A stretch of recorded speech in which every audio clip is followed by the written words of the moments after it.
Hi church, it's Pastors Jen and Jacob with today's digital devotion. We're also going to be showing this particular devotion in worship on Sunday because we have a special update that we wanted to share with everyone.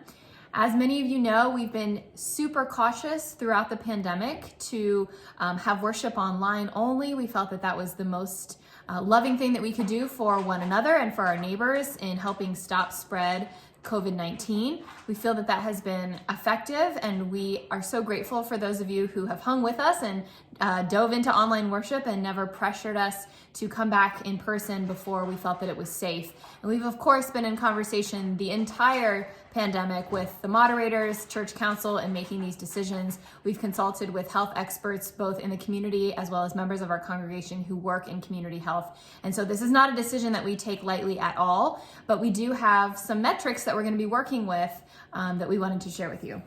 We just want to make sure everyone's on the same page and knows that they're actually kind of a bright line for how we're making these decisions.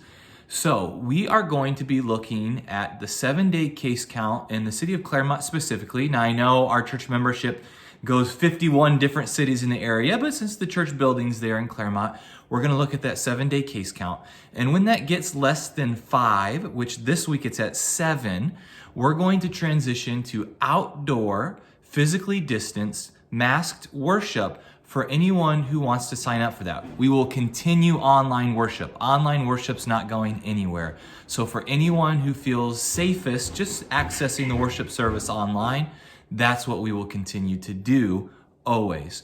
But for anyone who wants to come in person, physically distanced, masked, we'll have sign-up sheets. We'll start with just one outdoor service. It'll be something casual, fun, 30 minutes where we can be together.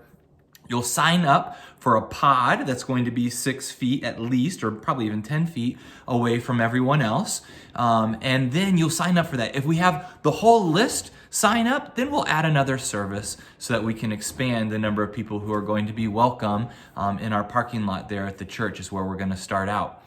The metric we're using to decide when we can move to indoor in-person worship is that we're going to look to similar venues who gather people in similar situations. So for example, like movie theaters.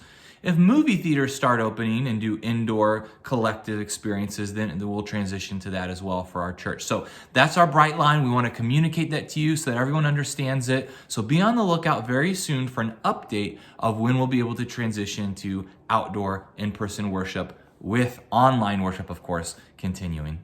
That's it. That's our update, and you'll be hearing more about it when that date approaches, which is hopefully sooner rather than later. Until then, we're going to continue praying for one another and holding one another in love and community, and of course, staying safe.